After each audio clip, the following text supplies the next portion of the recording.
I started off at 18 years old, and I was doing concrete work every single day, laboring.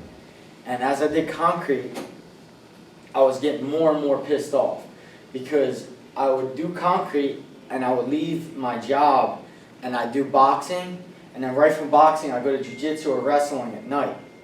And all I was thinking every time I was doing concrete work is, I'm wasting my time.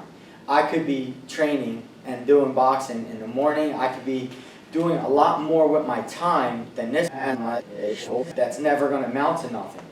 So I understood that my investment needed to be deep early, or I had no evidence to show anyone that I was ever going to get a big contract. All I had was either their belief or their non-belief, and most people didn't believe anything I said. There's going to be very few people in your life who actually believe the shit you're telling them. So when you step up and say, "Hey, I'm getting this contract," it's going to happen. Why is it going to happen? Because I ain't going to stop until it happens. That's why it's going to happen. It's not going to happen for any other reason other than I ain't going to quit until it does. So there's going to be few people who believe it. Then people you hold on to, the rest of them, and you got to get used to in your life understanding who's an anchor in your life and who isn't. And you got to be okay with letting certain people go. And some of them are going to be your close friends. They're going to be your family members. They're going to be your mom and your dad. And you're going to go like this. I'm ruthless in my approach to get my goal. Uncertainty. A lot of our performance comes from we're trying to become certain that what we're going to do is going to actually end up to that big contract. Like, I'm coming to practice every day, I'm committing to the sport, I'm giving. Is it going to pan out? Let go of it. Stop asking yourself that question. Your guys' minds aren't on statistics. Statistics are for people who play it safe. They're for the people who want certainty. You should let go of certainty in your life and say, I'm okay with uncertainty, I'm okay with chaos, because this is how we live as athletes. Athletes don't get certainty. And when you get that contract, when you finally do, for the people who do get it, there's going to be more uncertainty to come, and more. So let go of it. Let go of it. You pursued it because you fell in love with something. You loved it. And with your love, you committed to it. You can't commit to something you don't love. When you wake up in the morning, instead of filling your head up with, I gotta come here and I gotta do these workouts, I gotta go over here. Change your mind into I get to do this. This is something I get to do. Not a lot of guys get to do what you guys do. Whether you're just scraping by and you have all the jobs, there's other guys who want and willing to do a lot more than you are to be sitting in the seat right now. And you need to bring yourself to gratitude. Fill yourself up with so much gratitude that when you step on this field in the morning, you go, hey, I'm here, I get to be here like a kid again. You've lost that along the way. And you guys know it. If you're honest with yourself, I believe I was 10-0 when I first started this, and I wanted to quit. Because all I kept thinking about was what everybody expected out of me and what everybody wanted out of me and what I had to do to make them all happy. I honestly couldn't deal with the emotion, and I started wanting to quit doing it. So I needed to kind of grasp that fear and deal with it. The big contract doesn't come because you're pursuing it. And what it is a byproduct of your commitment and your love for the sport. What did you gain from this journey to becoming a champion? What did you gain? And the truth is, the real value of what you're gaining is integrity, is the person that you guys will individually become in your journey to that big contract. All I care about is to compete because I love what I do. So every day, my focus is not on the check I'm getting. The check I'm getting is just a byproduct of me helping that guy up. And you guys will see the same thing. the money, the cars, the everything you think in your head is, oh, that's the ends means, that's what I'm going to get to, and then eventually I'm going to be happy, it's a lie. It's an empty bucket. What we should seek is just become better human beings, and we do that by committing to something we love. Soccer is just a tool that we use. Soccer is just a tool that we use to become a better human being. Instead of pursuing the big contract and pursuing all these other things, it will happen naturally if you just sacrifice and give to your sport. I felt like, man, I keep giving. When is it my turn? And I got like kind of a little bit bitter. Man, I'm with this sport. Like I do everything. People are leaving me. I'm like, and I'm giving to this sport that's flicking me a quarter at the end of the day.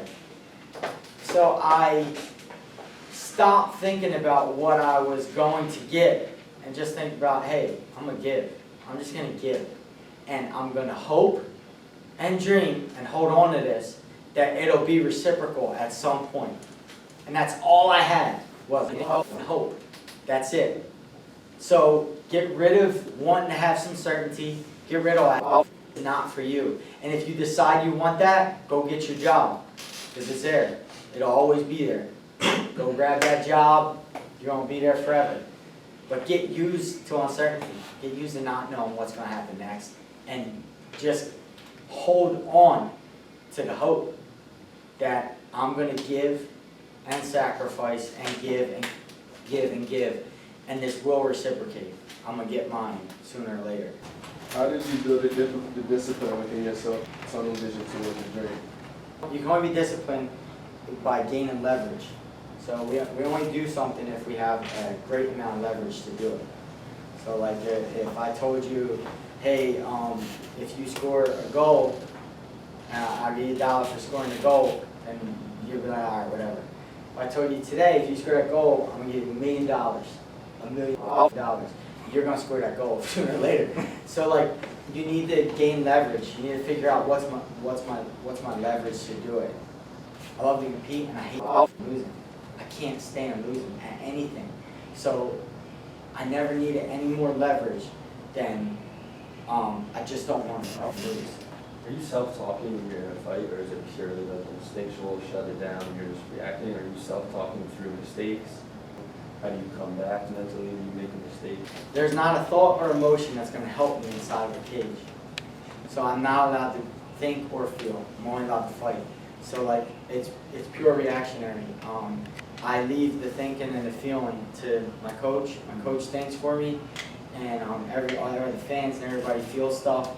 I'm not allowed to. I don't allow myself to. So I kind of, as a person, that entered my life. Like that aspect has entered my life where I've almost become emotionless.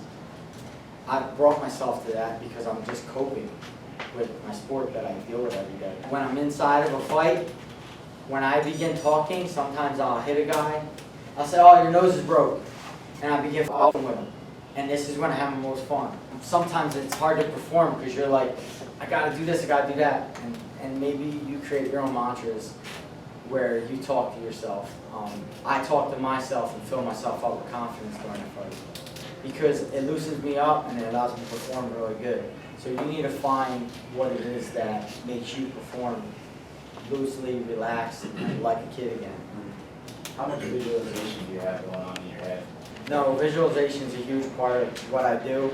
It's really important to do it in your mind's eye before it ever manifests in real life. I visualize being in terrible situations, fighting out of them. I visualize myself being dominant with my opponent, saying stuff to him. I visualize all this so that way I get in there, I feel comfortable, I feel relaxed. It feels like I already did it already. So visualization's a huge part of fighting. Probably bigger than any other sport. A lot of guys visualize. My biggest struggle as a man is always my struggle between my commitment to my craft and my commitment to my family. That's my biggest struggle. Not an opponent, not fighting, not anything. Because like I said, you need to be ruthless in your approach to get this goal. If you got to shut out your own parents, your own, whoever is going to be an anchor in your life, you got to shut them out. Shut them out. Because you're going, it's lonely. It's lonely up here. Like, you're going to be different. You're going to eat this shit that no one eats. Literally. You're going to eat all shit on the menu.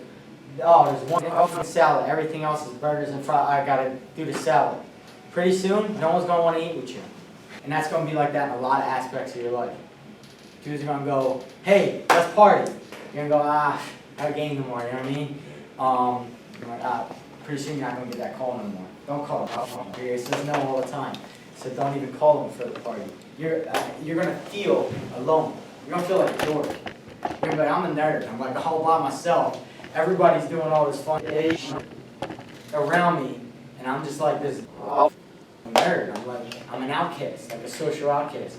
Get used to being an outcast. Because that's the way it's going to be. And if you feel that way, you're on the right path, bro. You're on the right path. You're there. You're almost there. You're like, hey, I shut everyone out and by myself. It's where I should be. Because I'm the only one willing to commit to this. I'm the only one on this boat. There'll be a couple that ride that boat with you. You keep them people with you. Everybody else, I'm good. The truth is, the people who really love you, they just want what you want.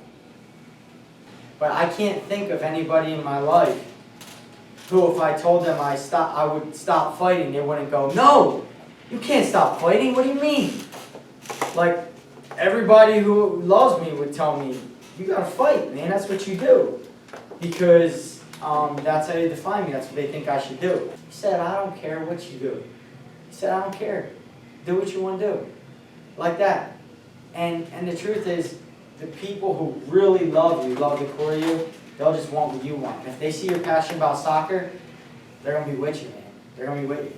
And if they aren't, if for some reason they get bitter for a little bit, they'll come back. You know what I mean? If they really love you. Otherwise, you know, you just they gotta roll.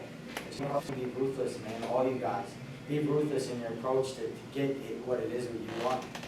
Take yourself serious. But that's all I can really say, because there's going to be a lot of people around you who, you know, they're going to be weights, they're going to be anchors, and it's going to hold you down. Recognize them quick, roll. We go over footage that happened over the weekend. We do a bunch of drills, ton of drills of what needs to get better. You just rehearse until it is as perfect it can be, and then you walk in that cage and go, let's go. When you lose, do you cry? And I said, oh, yeah, I do. And I kept walking, and I grabbed Eddie, because I'm like, I don't want him to be around people that are okay with just losing, and then, you know, I get the ultimate goal, but like, you can't be okay with that. You got to care about the job you do. So.